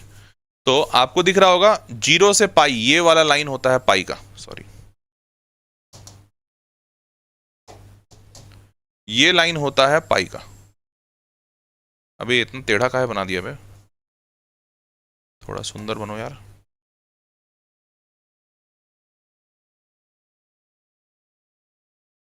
ये बना पाई, और वैसे ही ये है, नहीं हरा वाला में, हाँ ये है -π, ठीक है। तो आपको जो ग्राफ देखना है वो इसी के बीच में देखना है। ये बात क्लियर है? अच्छा, जब आपको ये बात क्लियर है तो अब आपको देखना क्या है, तो आपको देखना है मैक्सिमम कौन है। तो ये साइन एक्स और कॉस एक्स में जो मैक्सिमम है वो आपका ग्राफ देगा। तो अब मैं फाइनली ग्राफ ट्रेस कर रहा हूं। सारे लोग ध्यान से देखिएगा। ग्राफ ट्रेस करने के लिए कौन सा रंग पकड़ू, रंग रंग रंग तुझे कौन सी पसंद। मैं ऐसा करता हूं, व्हाइट पकड़ता हूं। ध्यान से देखो, मैक्सिमम का मतलब जिसकी वैल्यू ज्यादा हो। अब तो वैल्यू ज्यादा हो तो ये देखो, मैं 0 से पहले शुरू करता हूं। 0 में यहां से थोड़ा आगे बढ़ूंगा, मान लो इस पॉइंट पे। तो ये ग्रीन वाला बड़ा है या ब्लू वाला बड़ा है, साफ साफ दिख रहा है ब्लू वाला बड़ा है। तो 0 से जैसे ही आगे बढ़ा मैं, मेरे को ब्लू वाला ग्राफ बड़ा दिख रहा है। ब्लू वाला जो ग्राफ है वो कॉस का है, ये ग्राफ यहां तक दिखा, ये बड़ा है। पर ये है π/4 का। π/4 वाले पॉइंट पे दोनों बराबर हो जाते हैं। π/4 वाले पॉइंट के बाद कॉस घटने लगा और साइन बढ़ने लगा। आप देख भी लीजिए, थोड़ा फील करिए। π/4 मतलब 45 के बाद वाला 60 आता है। साइन 60 होता है √3/2 और साइन कॉस 60 होता है 1/2। मतलब कॉस घट रहा होता है, क्योंकि ये 1 से 0 की तरफ जा रहा है कॉस, और साइन जो है वो 0 से 1 की तरफ जा रहा है। तो π/4 के बाद साइन बढ़ना शुरू होता है। इसका मतलब अब यहां से आगे साइन बड़ा है, और ये कहां बड़ा है, यहां तक पूरा टाइम यही बड़ा है। सारे समझ पा रहे हो? बोलो हाँ या ना, बोलो भाई। ये सारे समझ पा रहे हो कि ये यहां से लेकर यहां तक पूरा हर जगह यही बड़ा है, क्योंकि अब हर जगह नीचे जा रहा है कॉस। क्लियर हो गया? नाउ अब ये अगर क्लियर हुआ तो अब इधर आते हैं नेगेटिव में। नेगेटिव में देखो, जैसे ही मैं इधर आता हूं तो साइन तो भैया नेगेटिव हो गया, कॉस अभी भी पॉजिटिव है। कॉस अभी भी पॉजिटिव है, बहुत बढ़िया। तो कॉस पॉजिटिव है मतलब मेरा यही मैक्सिमम वाला ही वैल्यू चाहिए, तो यही मैक्सिमम वैल्यू होगा, और ये वैल्यू यहां तक, ये पॉजिटिव है। अब नीचे आते हैं नेगेटिव। तो अब देखो, कॉस भी नेगेटिव है और साइन भी नेगेटिव है, लेकिन कॉस थोड़ा कम नेगेटिव है, साइन ज्यादा नेगेटिव है। तो मैक्सिमम कौन देगा वैल्यू? मैक्सिमम वैल्यू जो कम नेगेटिव है। तो कम नेगेटिव है मतलब ये कॉस देगा वैल्यू यहां तक। यहां के बाद देखो, कॉस ज्यादा नेगेटिव हो गया, साइन कम नेगेटिव है। समझ रहे हो? तो ये वाला कौन सा पॉइंट है? तो ये वाला पॉइंट भी वैसे ही जैसे वहां पे π/4 था, तो ये π/4 नहीं, ये 3π/4 है, माइनस का। ये पॉइंट है माइनस का 3π/4। कैसे माइनस का 3π/4 मैंने पता किया? क्योंकि ये पाई से ठीक पहले, तो ये पाई माइनस π/4 है, और नेगेटिव साइड में पाई माइनस π/4 नेगेटिव साइड में, पाई से ठीक π/4 पहले। तो अब इसके बाद साइन बड़ा हो गया, इसके बाद साइन। तो अब हमें जो ग्राफ समझ में आया है वो ऐसा है कि भैया -π से, ये है -π, -π से लेकर +π के बीच में मैक्सिमम हमें बोला गया है साइन एक्स या कॉस एक्स का जो मैक्सिमम हो। तो हमें जो समझ आ रहा है वो ये है कि -π से लेकर -3π/4 के बीच में हम इंटीग्रेट करेंगे साइन को। हम किसे इंटीग्रेट करेंगे? साइन को। ग्रीन वाला ग्राफ है साइन। फिर -π/4 से यहां तक माइनस पाई बाई 4 से लेकर प्लस पाई बाई 4 तक हम किसे इंटीग्रेट करेंगे? कॉस को, क्योंकि कॉस बड़ा है। फिर पाई बाई 4 से लेकर पाई तक हम किसे इंटीग्रेट करेंगे? साइन को। तो ये सवाल एक्चुअली में समझने वाला सवाल था, इसमें कोई कॉन्सेप्ट पहले से pre determined pre known concept नहीं लगेगा, ये आपको एक्चुअली में बैठ के एग्जाम में ही सोचना पड़ता। हाँ, अब अगर आप चूंकि प्रैक्टिस पहले कर लिए हो तो अगले बार कोई ऐसा सवाल आएगा, जो कि आएगा ही आएगा, तो अगले बार कोई ऐसा सवाल आता है तो आपको पहले से ये कॉन्सेप्ट पता होगा कि अच्छा ये ऐसे बनाना है, तो ज्यादा फास्ट बना पाओगे। क्लियर है सबको? तो अब देखो भाई, यहां तक अगर सारे लोग समझ चुके हैं इस चीज को, तो अब बात होती है कि भैया एरिया लिखा जाए। तो एरिया कैसे लिखा जाएगा? तो देखो, एरिया ऐसे लिखा जाएगा कि पहला तो हम लेंगे माइनस पाई से लेकर माइनस 3 पाई बाई 4 तक, और यहां पर हमने इंटीग्रेट करने का सोचा है साइन एक्स को। ठीक है, तो साइन एक्स को इंटीग्रेट कर दिए। ध्यान दीजिएगा, ये सब मॉड में रखाएगा। क्यों मॉड में लिखाएगा? क्योंकि आप देखो यहां पर जो एरिया आएगा वो नेगेटिव आएगा। माइनस पाई से माइनस पाई बाई 4 नीचे है ना, एक्स एक्सिस के नीचे है, तो ये नेगेटिव एरिया आएगा, बट एरिया नेगेटिव होगा नहीं, हमें तो एरिया पॉजिटिव, एरिया तो पॉजिटिव होता है, तो हम ये पॉजिटिव करने के लिए मॉड डाल दिया हमने। यहां तक समझ गए? अब फिर इसके आगे माइनस 3 पाई बाई 4 से, अब देखो माइनस 3 पाई बाई 4 से पाई बाई 4 तक कॉस है, लेकिन मैं लिमिट वहां से नहीं लूंगा। मैं क्या करूंगा? मैं करूंगा माइनस 3 पाई बाई 4 से माइनस पाई बाई 2। क्यों ऐसा? क्योंकि देखो यहां से लेकर यहां तक में एरिया इसका नेगेटिव है और इधर वाले का एरिया पॉजिटिव है। अगर मैं इन दोनों को साथ में इंटीग्रेट करूंगा तो इधर इधर वाले कट के 0 हो जाएंगे और आधे का एरिया मेरे को मिलेगा, तो गड़बड़ हो जाएगा, आंसर गलत आएगा। तो इसलिए आपको करना क्या है? माइनस 3 पाई बाई 4 से माइनस पाई बाई 2 तक आप कॉस को इंटीग्रेट करेंगे, बट वहां पे मॉड लगेगा। फिर वापस माइनस पाई बाई 2 से पाई बाई 4 तक फिर कॉस ही इंटीग्रेट होगा, उसमें भी मॉड लगेगा, लेकिन वो तो पॉजिटिव है तो कोई टेंशन नहीं है। मेरी बात समझे? मैं यही बोल रहा हूं कि इस वाले एरिया को आपको अलग तोड़ना पड़ेगा, क्योंकि इसकी वैल्यू नेगेटिव आएगी। नीचे है ना कॉस के, मतलब एक्स एक्सिस के नीचे है, तो वैल्यू नेगेटिव आएगी, तो इसलिए मॉड लगाएंगे। फिर उसके बाद यहां से लेकर फिर यहां तक इंटीग्रेट करेंगे, उसकी वैल्यू पॉजिटिव आएगी। क्लियर है? आगे बढ़ रहे हैं। तो अब ये पहला हो गया प्लस, फिर दूसरा क्या है? माइनस 3 पाई बाई 4 से माइनस पाई बाई 2, ये वापस से कॉस ही इंटीग्रेट, यहां पे कॉस इंटीग्रेट हो रहा है, कॉस एक्स डी एक्स, और इस बार फिर से हमने इसको मॉड में रखा। ठीक है, अब इसके बाद जो हम आगे चलेंगे, कहां से? माइनस पाई बाई 2 से माइनस 90 से पाई बाई 4 तक। कहां तक? पाई बाई 4 तक। ये कॉस ही रहेगा, देख लो, माइनस 90, ये है minus 90, minus pi by 2, minus pi by 2 से लेकर पाई बाई 4 तक ये पूरा कॉस ही चलेगा। और लेकिन ये चूंकि पॉजिटिव में है, ऊपर है, तो कोई टेंशन नहीं है अपने को, मॉड लगाओ चाहे नहीं लगाओ फर्क नहीं पड़ेगा, इसकी वैल्यू पॉजिटिव आएगी, पाई बाई 4 तक कॉस ले लो। तो ये हो गया कॉस एक्स डी एक्स, और फिर प्लस इंटीग्रेशन पाई बाई 4 से आगे पाई तक, ये देगा आपको साइन एक्स डी एक्स। देख लेते हैं, पाई बाई 4 से पाई है ना, पाई बाई 4, और पाई बाई 4 से फिर यहाँ पाई तक, वाइट ग्राफ दिख रहा है, पाई बाई 4 से पाई तक ये आपको साइन देगा। तो अब सबको समझ में आ गया। तो यहां पर जो भी हसल था, बस वो हसल था कि आप लिमिट्स को कैसे तोड़ते हैं, अपर लिमिट लोअर लिमिट को कैसे तोड़ते हैं।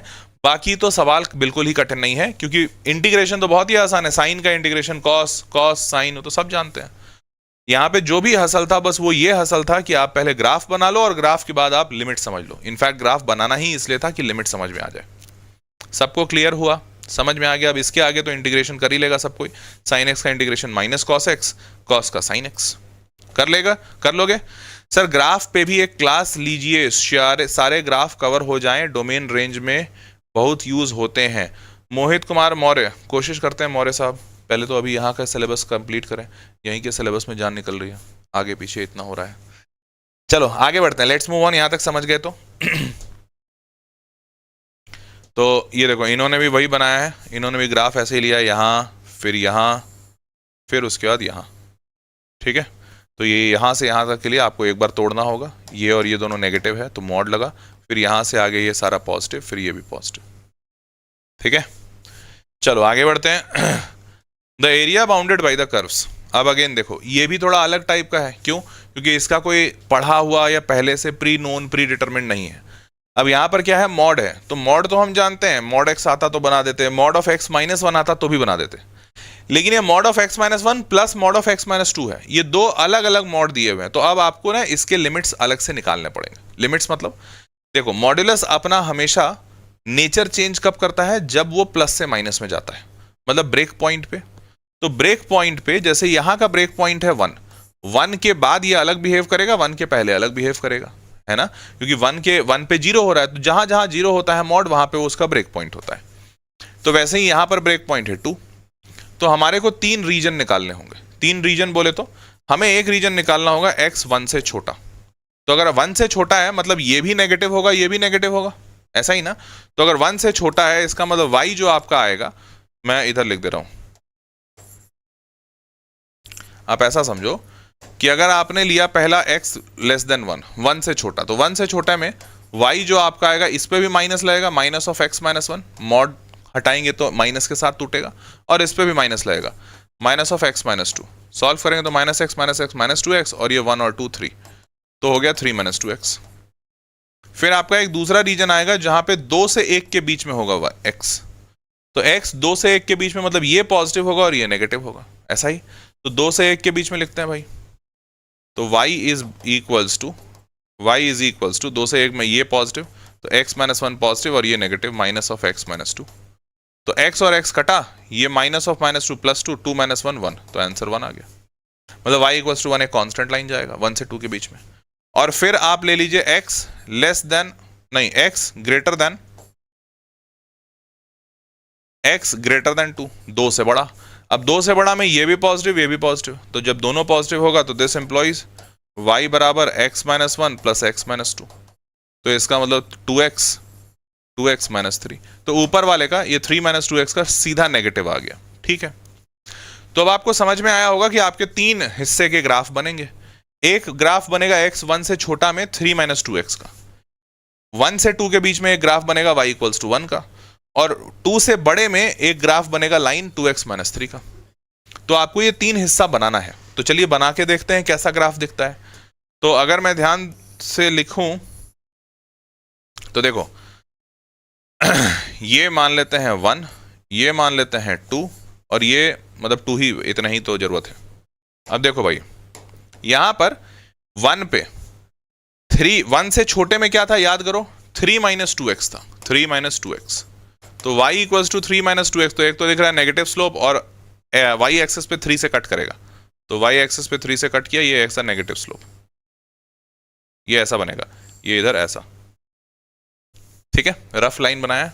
ये यहां पर y एक्सिस को 0,3 पे कट करेगा, देखो 0,3 सेटिस्फाई कर रहा है, 0 डालो और ये 3 सेटिस्फाई। फिर जैसे ही 1 पे आएगा तो 1 पे इसकी वैल्यू क्या होगी, तो x इक्वल्स टू 1 डालो, तो 2 इंटू 1 2, 3 माइनस 2 1 आया। तो अच्छा यहां पर इसकी वैल्यू आ रही है 1, और याद करो 1 से 2 के बीच में, 1 से 2 के बीच में y इक्वल्स टू 1 का ही लाइन बनना था, मतलब ये ग्राफ डिसकंटिन्यूअस नहीं है। तो 1 से आगे ये 1 है, 1 से आगे 1 से 2 के बीच में ये 1 वाला लाइन बनेगा, ठीक है। अब 2 से आगे, तो पहले 2 पे चेक करो वैल्यू क्या आ रही है, तो 2 पे वैल्यू चेक किए, तो 2 पे वैल्यू चेक करेंगे, यहाँ 2 डालो, 2 2 4 माइनस 3, 4 माइनस 3 1, अच्छा तो 1 ही आ रहा है, मतलब ये 1 और ये 1, तो 2 पे भी सेम वैल्यू है। अब इसके आगे 2x माइनस 3, तो इसके आगे 2x माइनस 3 है, ऐसा ग्राफ बन जाएगा, ठीक है। तो ये बना ग्राफ, ये जो दिया हुआ है इसका। तो हमें बोला area bounded by this curve and y equals to 3, मतलब एक और लाइन है y इक्वल्स टू 3, तो ये 3 है, तो 3 से एक लाइन पास करो, ये y इक्वल्स टू 3। मतलब आपसे जो एरिया पूछा है वो इन्हीं दोनों के बीच में पूछा है, एक तो ये जो लाइन जा रहा था मॉडुलस की वजह से, और एक y इक्वल्स टू 3, ये बीच का एरिया आपसे पूछा गया है। अब ये जो बीच का हिस्सा है ये साफ साफ दिख रहा है कि यार ये ना थोड़ा ट्रेपीजियम टाइप का दिख रहा है क्या सबको, ये एरिया पूछा गया है और ये ट्रेपीजियम दिख रहा है। तो याद करो 9वीं कक्षा में पढ़े होगे ट्रेपीजियम का एरिया निकालना, हाफ इनटू, याद है, sum of parallel sides into distance between them into d, याद है। तो पैरेलल साइड्स देखो 1 से 2 के बीच का ये हिस्सा है, तो ये 1 होगा, और ये 0 से लेकर यहां पर क्या पॉइंट आ रहा है निकाल लो भाई। तो y इक्वल्स टू 3 जो है वो इस वाले लाइन पे कहां कट करेगा, इस वाले लाइन, मतलब y equals to 2x minus 3, तो इसको लिखो y is equals to 2x minus 3, और यहाँ पे y इक्वल्स टू 3 डाल देंगे तो कहाँ कट कर रहा है, 2x माइनस 3 काटा, तो x की वैल्यू 3 आ रही है।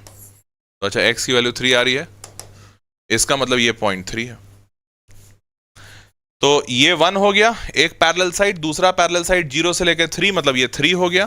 तो सम ऑफ पैरेलल साइड्स में 1 + 3 और डिस्टेंस बिटवीन देम, ये वाला डिस्टेंस कितना है, ये वाला डिस्टेंस कितना है, तो ये वाला डिस्टेंस 1 से शुरू होकर 3 तक गया है, तो 1 से 3 गया है, मतलब 2 यूनिट्स, तो ये 2 यूनिट्स। तो आंसर आया आपका half into sum of parallel sides 1 + 3 into distance between them 2, answer is 4।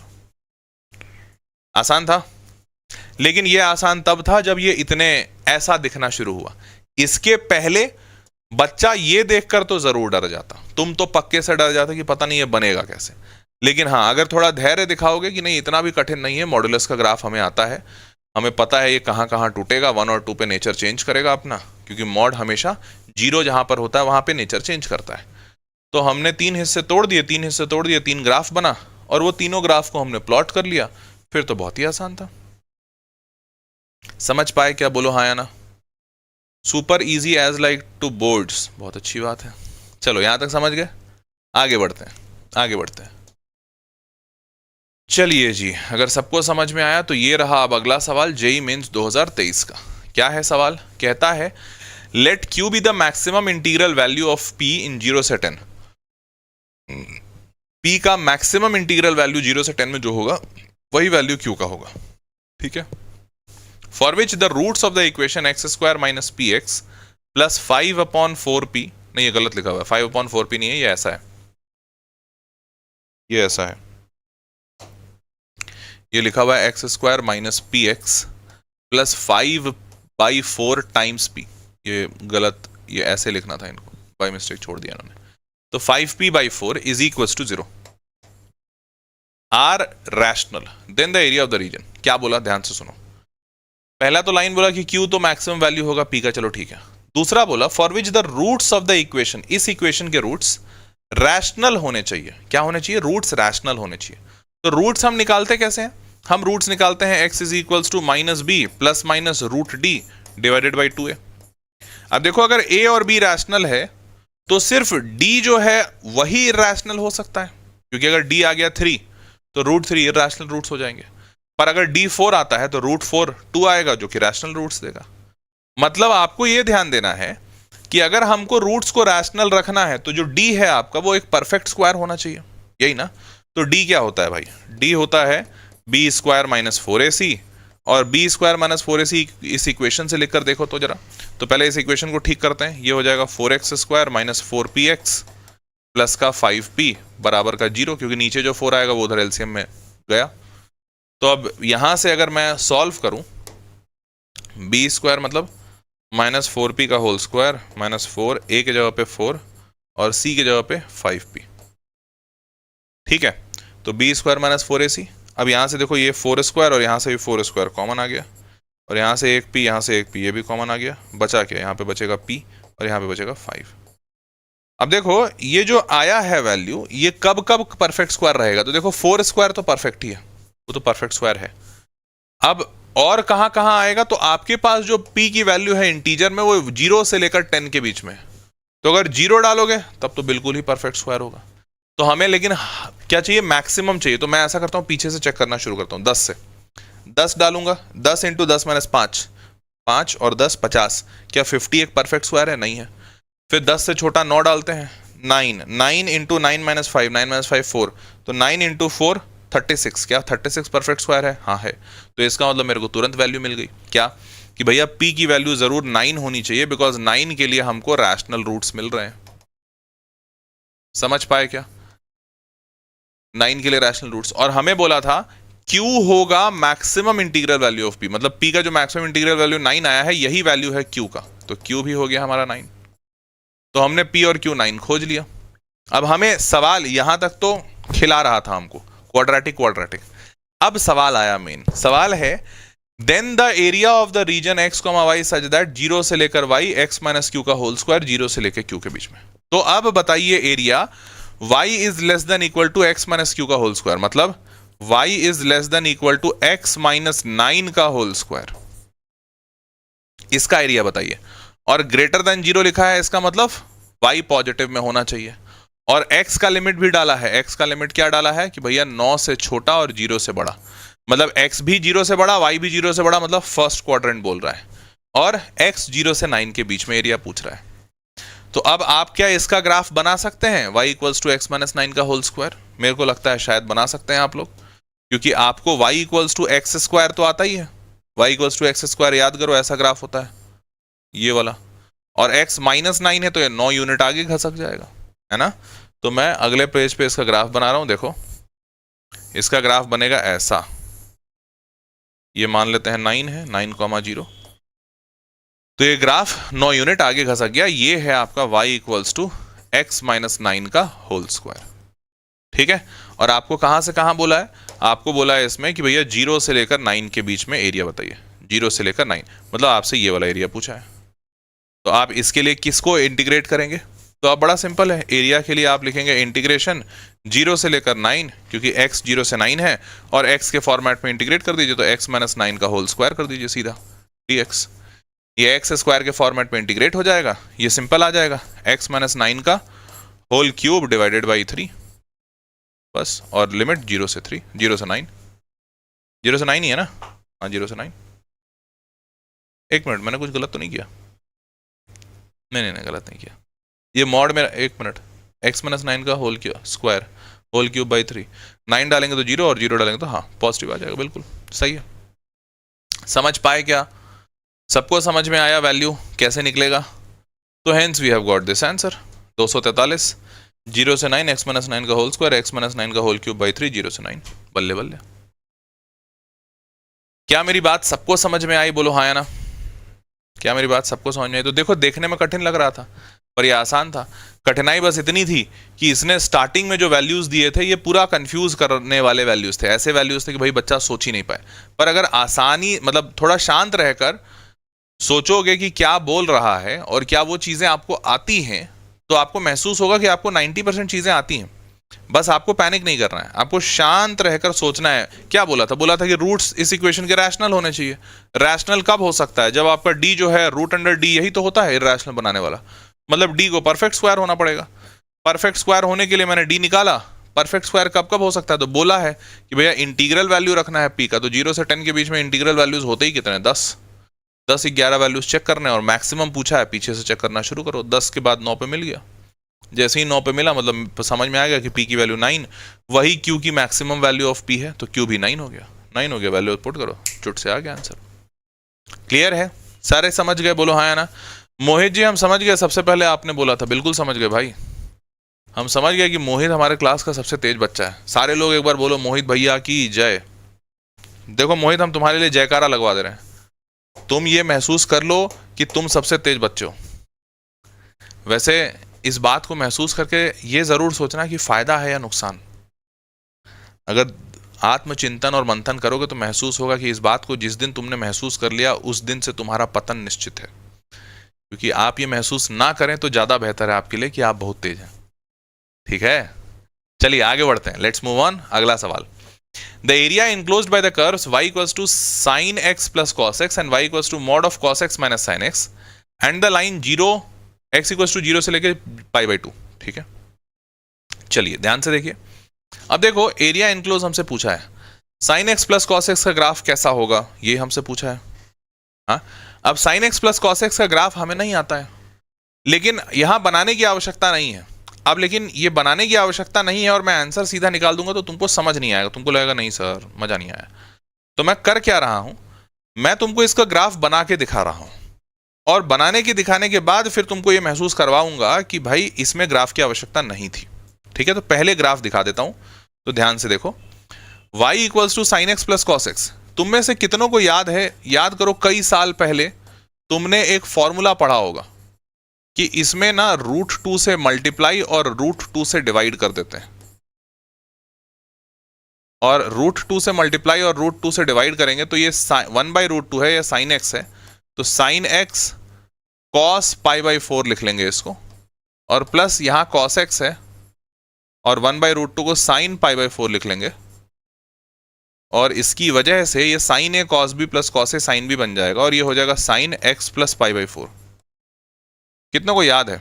याद करो, कई साल पहले जब तुम LKG में पढ़ते थे, नन्हे मुन्ने बच्चे थे, तो ऐसा कुछ फॉर्मूला बताया गया था ये बताया बेसिकली इससे गया था कि a sin x plus b cos x हो तो इसका मैक्सिमम मिनिमम वैल्यू कैसे निकालते हैं। तो इसके लिए बताया गया था root under a square plus b square का मॉड से मल्टीप्लाई करते हैं और उसी से डिवाइड कर देते हैं। याद आ रहा है? कुछ धुंधली धुंधली सी यादें तो होंगी, थोड़ा बहुत याद करो, जोर डालो। याद है? हैं? याद है? चलो, तो अगर तुमको ये याद है तो तुमको ये देखकर समझ में आ गया होगा कि अच्छा ये जो ग्राफ बनेगा, ये ग्राफ तो भैया sign x plus cos x देखने में खाली डरावना है, ग्राफ तो ये साइन का ही बनेगा, बस x प्लस पाई बाई 4 है, मतलब पाई बाई 4 यूनिट पीछे खसक जाएगा, ऐसा ही होगा ना। तो इसका ग्राफ जो हम साइन यहां से 0 उठाते हैं, अब हम 0 यहां से उठाएंगे, ऐसा, बस इतना ही अंतर होगा, पर बनेगा ये अभी भी साइन एक्स का ही ग्राफ। क्लियर है? तो फिर इसका मतलब ये भी पक्का है कि फिर इसमें भी वही होगा, cos x minus sine x, इसका भी ग्राफ साइनसोइडल होगा। साइन के फॉर्मेट में इसको ही बना सकते हैं ना, √2 मल्टीप्लाई डिवाइड करके। तो इसका भी ग्राफ बनेगा और इसका भी जो ग्राफ बनेगा, इसमें माइनस है तो ये थोड़ा आगे घसक के बनेगा, आगे घसक के मतलब ये शायद यहां से बनेगा। अब हमें बोला है कि आप ना एरिया इनक्लोज्ड बताइए इन दोनों के बीच में। तो इन दोनों के बीच में मतलब जाहिर सी बात है, अगर मैं 0 से उठा रहा हूं, जैसे इसमें कहा है 0 से पाई बाई 2, तो 0 से उठा रहा हूं और पाई बाई 2 तक जा रहा हूं, तो ये ऊपर है या नीचे है, मतलब ऊपर वाला माइनस नीचे वाला करेंगे। और मान लेते हैं कि अगर हमको नहीं भी पता कौन ऊपर वाला कौन नीचे वाला, लेकिन एक बात तो पता है ना कि जब दो ग्राफ के बीच का एरिया निकालने बोलता है तो हम 1 माइनस 2 ही करते हैं, पहले वाले को माइनस करते हैं दूसरे वाले के साथ। तो हालांकि यहां ग्राफ से तुमको चमक रहा है कि अच्छा ऊपर वाला जो ग्राफ है ये sign x plus cos x, उसमें मैं माइनस करूंगा ये नीचे वाले को, mod of cos x minus sine x को, और माइनस करते ही बीच का एरिया आ जाएगा। और लिमिट पहले से सवाल में दिया हुआ है 0 से पाई बाई 2। तो तुम ये एरिया लिख दोगे बड़े सिंपल तरीके से कि भैया एरिया 0 से pi by 2 sign x plus cos x minus mod of cos x minus sine x और इस पूरे का dx। अब देखो इस ग्राफ की मदद से तुमको बस यही पता चला ना कि sign x plus cos x ऊपर है, यही बस पता चला ना कि sign x plus cos x ऊपर है, नीचे वाला कौन है, ये cos x minus sine x. अगर जो ये ग्राफ नहीं बनाते या ना बना पाते तो भी बस तुमको यही नहीं पता चलता कि भाई ऊपर कौन नीचे कौन, पर ये तो पता रहता कि भाई अगर दोनों के बीच का एरिया बोला है मतलब दोनों को माइनस करना है, माइनस करिए और 0 से पाई बाई 2 का लिमिट लगाइए, ये तो पता होता। तो उस केस में आप करते क्या कि जब आपको नहीं पता होता है कौन बड़ा कौन छोटा, तो आप एरिया निकालिए, फाइनल जो आंसर आया उसको बस प्लस कर दीजिए, मतलब बेसिकली इसमें मॉड लगा दीजिए, यही करना होता है।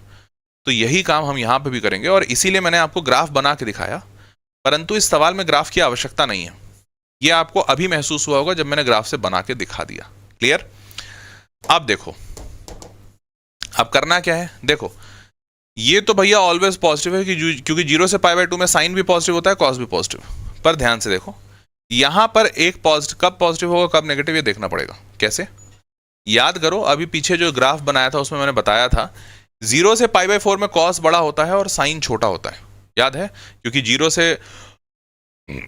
से पाई बाई 4 में कॉस 1 से 0 की तरफ जा रहा होता है और साइन 0 से 1 की तरफ जा रहा होता है, तो पाई बाई 4 पे 1/√2 पे दोनों मिलते हैं। ग्राफ बनाया था ना, याद करो, ऐसा साइन यहां से ऐसा होता है और ये कॉस यहां से यहां ऐसा होता है, तो ये पाई बाई 4 कॉमन पॉइंट, यहां पे कॉस बड़ा है साइन छोटा है, तो इसका मतलब ये वाला हिस्सा तो सही है, परंतु इस हिस्से में आपको मॉड तो तोड़ना पड़ेगा। और आप मॉड कैसे तोड़ेंगे? तो आपको पता होना चाहिए कि 0 से पाई बाई 4 में कॉस बड़ा है साइन छोटा है, मतलब ये वैल्यू पॉजिटिव रहेगी, बड़ा माइनस छोटा मतलब पॉजिटिव।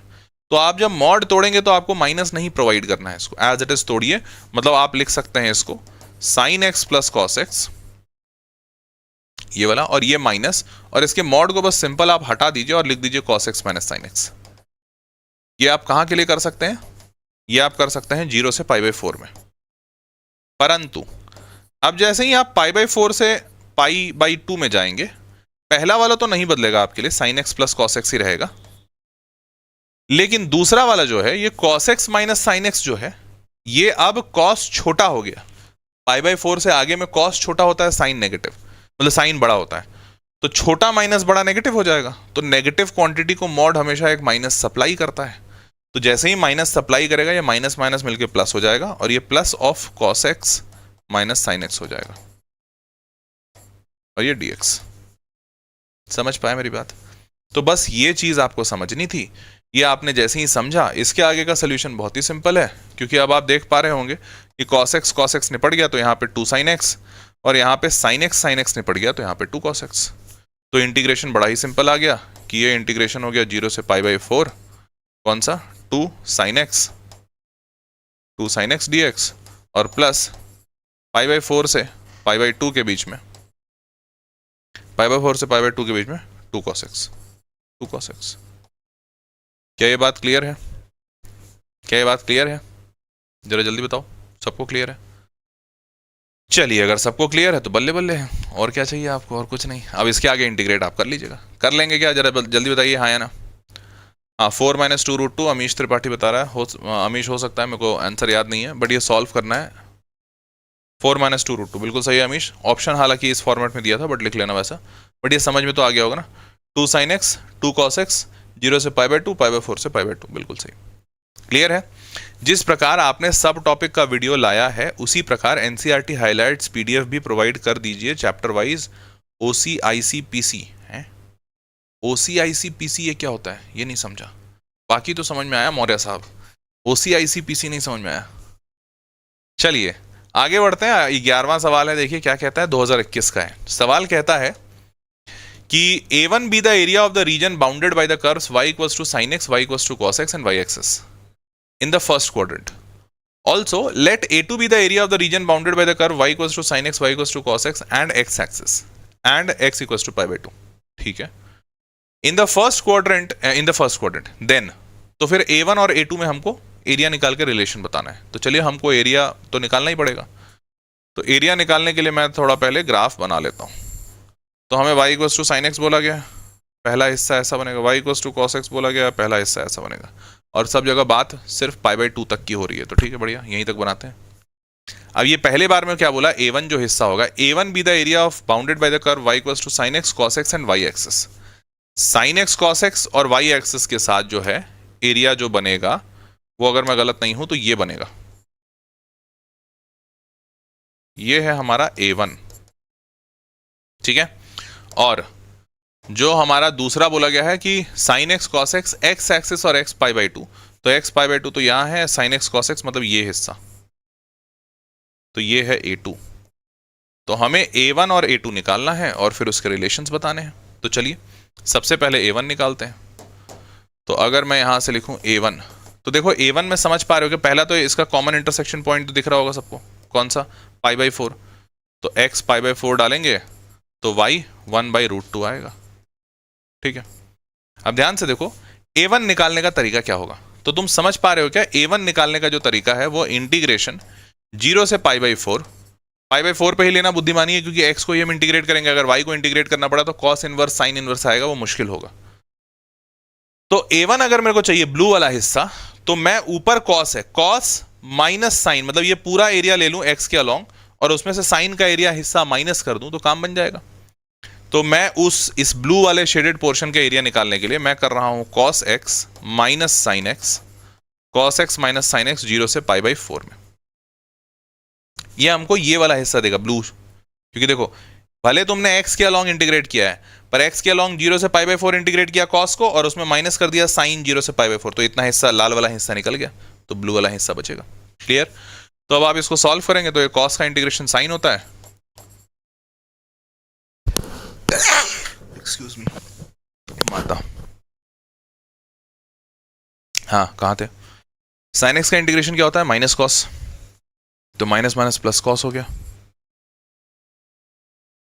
और ये 0 से π/4। यार मैं थोड़ा पानी भी लेता हूँ बहुत देर से।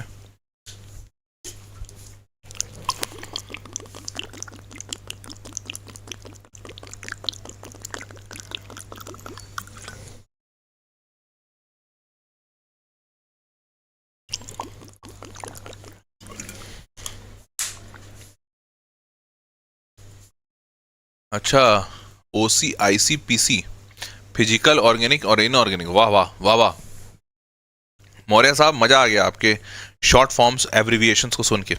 OCICPC, आहा हा। चलिए आगे बढ़ते हैं, लेट्स मूव ऑन, बढ़े आगे। हाँ जी, तो ये हो गया A1। तो A1 आप सॉल्व कर लीजिए, सॉल्व करके आपका आंसर आ जाएगा। π/4 डालेंगे 1/√2 1/√2, तो 2/√2 तो √2, ये अगर मैं गलत नहीं हूं तो √2, और 1 डालेंगे तो -1 आ रहा है। ठीक है, तो सिंपल था, आ गया। तो ये हमने A1 निकाल दिया, √2 - 1। अब बात करते हैं A2। तो A2 निकालने के लिए देखो, 0 से π/4 में साइन को इंटीग्रेट करेंगे, ये देखो ये वाला हिस्सा साइन, और फिर π/4 से π/2 तक कॉस को इंटीग्रेट करेंगे। तो ये आ रहा है 0 से π/4 साइन का इंटीग्रेशन, 0 से π/4 साइन, π/4 से π/2 कॉस, प्लस π/4 से π/2 तक कॉस। तो साइन का इंटीग्रेशन होता है, साइन का इंटीग्रेशन होता है माइनस कॉस, माइनस कॉस डालेंगे तो -1/√2 और +1, तो 1 - 1/√2 आ रहा है, 1 - 1/√2 आ रहा है पहले वाले का, प्लस दूसरे वाले का। कॉस का इंटीग्रेशन होता है साइन, साइन में करोगे साइन 91, 1 - 1/√2, तो ये भी आ रहा है 1 - 1/√2। सॉल्व करें अगर तो ये 2 - √2 आ रहा है। तो A2 हमारा आया 2 - √2। तो A1 आया है √2 - 1 और A2 आया है 2 - √2। तो पहला तो ये देखो, A1 और A2 को ऐड करेंगे तो 1 आ रहा है, A1 और A2 को ऐड कर दें तो √2 कट रहा है और 2 - 1 आ रहा है। तो A1 A2 को ऐड क्यों किया, क्योंकि हर ऑप्शन में A1 A2 ऐड होता हुआ दिख रहा था मेरे को। तो A1 A2 ऐड होकर 1 सिर्फ 2 ऑप्शन में दे रहा है, फर्स्ट और लास्ट। अब देखना है फर्स्ट और लास्ट में दोनों का रेशियो कहां सही है। तो A1 हमारे पास क्या आया है, √2 - 1, A2 क्या आया है 2 - √2। ये 2 - √2 में ध्यान से देखो, √2 अगर कॉमन निकालते हो तो दिखेगा तुमको √2 - 1 दिख रहा है। तो √2 इंटू √2 - 1, तो ये A2 है। अगर ये, तो इन दोनों को अगर डिवाइड करेंगे तो √2 - 1 √2 - 1 गया, तो A1/A2 क्या आएगा 1/√2, तो आंसर A आ गया। क्या ये सबको क्लियर हुआ, बोलो हाँ या ना, जल्दी बताओ सबको क्लियर है। 10-15 क्वेश्चंस डायरेक्ट पेपर में आते हैं फ्रॉम एनसीईआरटी इन केमिस्ट्री। हाँ जी मौर्य साहब, हमें पता है, करवाते हैं, चिंता नहीं कीजिए, देखते हैं क्या क्या कर पाएंगे, पर करवाते हैं। ठीक है, आगे बढ़ते हैं। तो ये आंसर आ गया। अगला सवाल क्या कहता है, area of the region outside this and inside this. 2020 का सवाल है, बढ़िया सवाल है। सवाल क्या क्या है, बोला कि एक एलिप्स है हमारे पास, ठीक है, इस एलिप्स के अंदर होना चाहिए एरिया, लेकिन इस लाइन के बाहर होना चाहिए। अब देखो ये लाइन भी बड़ा तिलस्मी है, mod x/2 प्लस mod y/3 इक्वल्स टू 1, तिलस्मी लाइन है, ध्यान से देखो। अब इसका ग्राफ पहले बनाना होगा तो पहले तो एलिप्स बना लो, आसान वाला है। तो एलिप्स बनाओगे तो तुमको दिखेगा x2 है और y3 है, y3 है मतलब ये वर्टिकल एलिप्स बनेगा ऐसा टाइप से।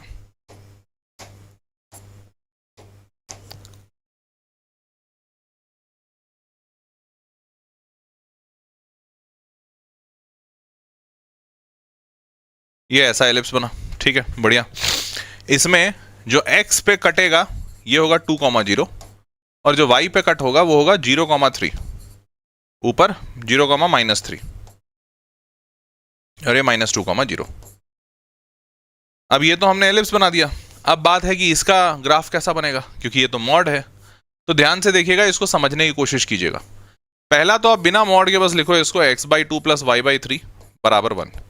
तो क्या आप सबको इसका ग्राफ आता है? तो ये तो बहुत सिंपल है, ये तो क्या कहते हैं इंटरसेप्ट फॉर्मेट का लाइन है, x 2 पे कटेगा और y 3 पे कटेगा तो लाइन बन जाएगा। तो x 2 पे y 3 पे, तो ये बन गया लाइन, ये लाइन बनेगा। अब ध्यान दीजिएगा, ग्राफ थ्योरी में एक कॉन्सेप्ट है कि आप जिस भी वेरिएबल को मॉड में डालते हैं, आप जिस भी वेरिएबल को मॉड में डालते हैं, आपका ग्राफ उसके दूसरे वाले एक्सिस पे मिरर इमेज हो जाता है। क्या बोला मैंने? जैसे मैंने बोला कि आप जिस भी वेरिएबल को मॉड में डालेंगे, जैसे अगर आप x को मॉड डालते हैं, मान लेते हैं बस यही इक्वेशन है, अब आपने लिख दिया mod x/2 plus y/3 equals to 1।